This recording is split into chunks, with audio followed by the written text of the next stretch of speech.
मैं मयूर जोशी, आप देख रहे हैं उदयपुर न्यूज़। और आज जिस कद्दावर सक्सेस से हम आपको रूबरू बनाने लाए हैं वो किसी परिचय के मोहताज नहीं। जी, हम बात कर रहे हैं हिमांशु जी चौधरी की, पूर्व जिलाध्यक्ष यूथ कांग्रेस, हमारे साथ मौजूद है।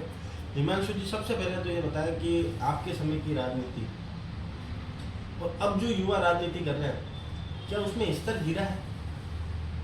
नहीं, स्तर गिरना यानी कि विचारधाराओं का कमजोर होना। हर समय की अपनी एक मिजाज होता है। उस जमाने के अंदर जो संसाधन मौजूद हुआ करते थे, उन संसाधनों के हिसाब से जो युवा राजनीति करते थे तो वो उनको काफ़ी परिपक्व बनाती थी। पर अब है, काफ़ी सुविधाएं मौजूद है, संचार के साधन या फिर डिजिटल मीडिया या फिर जो सोशल मीडिया है, उस वजह से थोड़ा सा करके उसको ज़्यादा बताना। तो ये कह सकते हैं कि युवा अभी राजनीति के प्रति थोड़े से दूर हो गए, पर राजनीतिक स्तर गिरा नहीं है। ये सवाल आपसे इसलिए भी पूछा क्योंकि अभी हमने दो ऐसे कांड देखे, सुकांड ही कहेंगे, जहाँ पर एक और उदयपुर यूनिवर्सिटी, मोहनलाल यूनिवर्सिटी की बात करें तो अध्यक्ष और उपाध्यक्ष आपस में लड़ते हैं। और अगर जयपुर की बात करें तो महासचिव अध्यक्ष को पीठ पर उनकी वार करता है। तो क्या ये स्तर गिरना कहेंगे या विचारधारा कमजोर होना कहेंगे इसको? नहीं, देखिए, विचारधारा वापस मैं आपको ये कहना चाहूँगा कि एक बाल्यकाल होता है, लगभग 25 वर्ष तक का जो एक उम्र होती है युवा की, उसको हम बाल्यकाल कहते हैं। और इस दौरान कुछ भी की हुई गलती को हम बच्चा बोल के माफ़ भी कर देते हैं। तो ये जो दोनों जो हरकतें हुई, चाहे यूनिवर्सिटी के अंदर हुई मोहनलाल सुखड़िया में या जयपुर यूनिवर्सिटी में जो हुई, तो वो एक तरीके से दोनों का बालकपन था। मैं तो शुरू से ये जो उम्र कम की गई थी, मैं इसका विरोधी रहा हूँ। एटलीस्ट आप एक यूनिवर्सिटी को नेतृत्व देते हैं तो आपकी कम से कम एक परिपक्व वयस्क उम्र होनी चाहिए, जो कम से कम 28 से 30 के बीच में होनी चाहिए, ताकि आपको सीनियर जूनियर और हर चीज़ का पता पड़े, ज़्यादा से ज़्यादा आपको ज़िंदगी का अनुभव हो, तो इस तरीके से हरकतें नहीं हो। जी, आप खुले तौर पर निशांत शर्मा को समर्थन दे रहे हैं। निशांत शर्मा के अंदर ऐसी क्या काबिलियत, ऐसा क्या मादा है कि आप उन्हें खुले तौर पर अपना समर्थन दे रहे हैं? देखिए, राजनीति होती है, राजनीति में आपको किसी ना किसी के साथ तो खड़ा होना ही पड़ता है, चाहे वो मजबूत हो, चाहे वो कमज़ोर हो, कुछ भी हो। आप अगर किसी के भी साथ नहीं रहेंगे, कहेंगे कि मैं आपके साथ रहूँगा तो मेरे आपसे रिलेशन ख़राब हो जाएंगे, या मैं आपके साथ रहूँगा तो उससे रिलेशन ख़राब हो जाएंगे, पर ऐसा नहीं हो सकता। अगर आप किसी के साथ नहीं रहेंगे तो आप सबकी गालियाँ सुनेंगे। किसी एक व्यक्ति के साथ चुनावी समर के अंदर उतरना जरूरी होता है। निशांत शर्मा से मेरा छोटा भाई है, मेरा अजीज़ भाई है, मेरे जैसा है, उसके सोचने का तरीका, काम करने का तरीका मेरा बिल्कुल, वो मेरी एक तरीके से कह सकते हो वो मेरी मिरर कॉपी है सोचने में। और उसकी जो रणनीतियाँ होती है, उसके जो भी राजनीतिक चतुराई है, वो काफ़ी कुछ हम दोनों की मैच करते हुए, और हम हर चीज़ पे डिस्कशन करते हैं। पिछले हमारा 18 सालों का संबंध है, तो बट ऑब्वियस है कि 18 सालों का संबंध यानी कि एक तरीके से वो मेरा छोटा भाई है, तो मेरे को उसके साथ जाना ही नहीं। जी, दूसरा सवाल आपसे कि आप पूर्व में जिलाध्यक्ष रहे, पर आपकी कार्यशैली, अगर मैं गलत ना कहूँ तो आपकी कार्यशैली ऐसी रही कि आप युवाओं को कम कांग्रेस के प्रति जोड़ पाए। दिल्ली जयपुर में जरूर आपने अप्रोच बनाई, आप हरियाणा के या हिमाचल के कहीं पंजाब के प्रभारी भी रहे, पर जमीनी स्तर पर कांग्रेस मजबूत नहीं हो पाई। उसका प्रमाण ये भी है कि 28 सालों का सूखा नगर निगम में है। दोनों सीटें, उदयपुर ग्रामीण और उदयपुर शहर की जो सीट है वो हमारे हाथ में, कांग्रेस के हाथ में नहीं है। इस बारे में क्या कहना चाहिए? देखिए, कभी कभी पत्रकार के माध्यम से हमें हमारा दिल का दर्द जो होता है वो बयान करने का मौका मिल जाता है। आपने बहुत सही क्वेश्चन करा। 4 जनवरी को मेंबरशिप लॉन्च होने की सूचना मिली तो मैं 3 मार्च 2020 को अध्यक्ष बना। उससे पहले आपने कहा 28 साल का सूखा, तो वो मेरे कार्यकाल में नहीं हुए।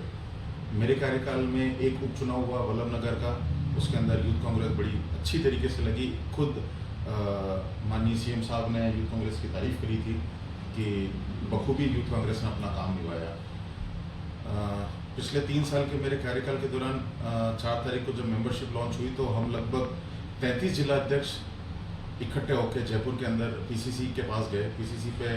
पीसीसी प्रभारी सुखिंदर सिंह जी रंधावा साहब, सीएम साहब अशोक जी गहलोत और पीसीसी चीफ गोविंद सिंह जी डोटासर जी ने हमको टाइम दिया, हम मिले। तो उस प्रतिनिधि मंडल के नेता के रूप में 33 जिलाध्यक्षों की बात मैंने रखी। मैं कि साहब आपने हमारे 3 प्रदेश अध्यक्ष चेंज किए, आपने हमारे दिल्ली से 4 प्रभारी चेंज किए, हमने हर व्यक्ति ने, पूरे राजस्थान ने हर व्यक्ति ने, हमने हमारी ब्लॉक लिस्टें भेजी ब्लॉक अध्यक्ष की, आपने हमारी वो ब्लॉक लिस्टें नहीं निकाली, हमने हमारी जो हमारी कार्यकारिणियाँ होती है, हमने हमारी कार्यकारिणी की लिस्टें भेजी, आपने हमारी घोषित नहीं करी। तो उसका अगर आप किसी भी तरीके से कहते हैं कि मैं निष्क्रिय रहा, तो मैं निष्क्रिय नहीं रहा। मैंने हमारी सारी लिस्टें बना के भेजी। एक प्रोटोकॉल होता है, जो वो प्रोटोकॉल फॉलो करना ही होता है। मैं मेरे स्तर पर लिस्ट नहीं निकाल सकता हूँ, मेरे को जयपुर के अंदर उसकी स्वीकृति के लिए उसको भेजना ही पड़ेगा, पर ऊपर से अगर स्वीकृत नहीं आती तो उसके अंदर मैं क्या कर सकता हूँ।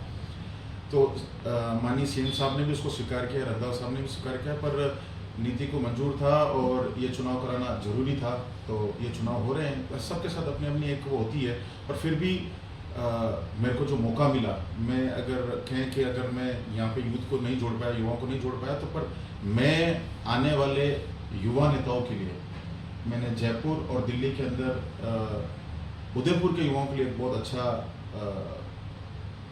एक माध्यम तैयार कर दिया है। माध्यम के अलावा एक उनके लिए एक बेस तैयार कर दिया है। वो जाएंगे तो उदयपुर में जितने भी युवा नेता या जयपुर के अंदर बैठते हो, चाहे दिल्ली के अंदर बैठते हो, या जो भी नेता हैं यूथ कांग्रेस के, वो सभी अब उदयपुर के ढंग से जो भी काम करने वाले लोग हैं उनको जानते हैं। इसी का कारण है कि उदयपुर से हनुमान जी जैन है तो वो राष्ट्रीय संयोजक बने, हमारे एक और भाई हैं माहिन मेकश खान, तो वो राष्ट्रीय सचिव बने। तो उदयपुर यूथ कांग्रेस को बराबर मौका दिया जा रहा है। जी, अंतिम सवाल आपसे जानना था कि यार निशांत शर्मा अच्छी तरह से चुनाव जीतते हैं और 8 महीने बाद चुनाव है, तो क्या मजबूती से उदयपुर शहर के अंदर कांग्रेस का परचम लहरा पाएंगे? तो देखिए, मैं एक बात बताता हूँ, निशांत बने या कोई भी बने, सारे जो भी चुनाव लड़ रहे हैं वो सारे एक ही विचारधारा को नेतृत्व देते हैं या फिर उसका नेतृत्व करेंगे। युवा कांग्रेस का चुनाव है, राहुल गांधी की बहुत बेहतरीन सोच है कि बिना किसी नेता के पीछे घूमे हुए आप अपने जमीनी आधार के बल पर चुनाव लड़के आप किसी भी जिले के अध्यक्ष बन सकते हैं, उस विचारधारा को युवाओं के अंदर मजबूत कर सकते हैं। देखिए, निशांत बनेगा तो ज़रूर उसकी जो रणनीतियाँ रहती है, उसके जो काम करने का तरीका है, और वो एक अच्छा चुनावी रणनीतिकार है। चाहे हमें छोटा स्तर पर ही मौका मिलेगा यूथ कांग्रेस को, पर यूथ कांग्रेस के अंदर अगर उसको मौका मिलेगा, अगर वो जिलाध्यक्ष बनेगा, वैसे मैं कहता हूँ कि जिस हिसाब से हमें युवाओं का सपोर्ट मिल रहा है पूरे शहर के अंदर, वो खुद ओल्ड सिटी का निवासी रहा हुआ है, तो ओल्ड सिटी या फिर जो आसपास के जो एरिया हैं सारे, और वो खुद विश्वविद्यालय के अंदर काफ़ी सक्रिय छात्र नेता रहा है, तो उसको भरपूर सहयोग मिल रहा है। उस वजह से अगर वो युवा कांग्रेस का जिलाध्यक्ष बनेगा तो उसका कांग्रेस पार्टी को भी उसका बहुत फ़ायदा मिलेगा, क्योंकि उसको जो भी जिम्मेदारी मिलेगी वो उसका बखूबी निर्वहन करेगा। जी, हमारे साथ मौजूद थे हिमांशु जी चौधरी। जैसा कि उन्होंने बताया कि एक निशांत शर्मा बहुत ही अच्छे कुशल रणनीतिकार रहे और इसका प्रमाण उन्होंने गौरव प्रताप के चुनाव में भी दिया। और हिमांशु जी भी बहुत अच्छे चुनावी रणनीतिकार हैं। हर बार यूनिवर्सिटी प्रेसिडेंट की दावेदारी जो भी करता है वो इन्हीं के द्वारा मार्गदर्शन प्राप्त करता है। अभी तो एक माह के भीतर मालूम पड़ेगा क्या निशांत चौधरी अध्यक्ष बनते हैं या उपाध्यक्ष, निशांत शर्मा अध्यक्ष बनते हैं या उपाध्यक्ष के पद से करना पड़ेगा उन्हें संतोष। तब तक के लिए आपसे अलविदा लेता हूँ।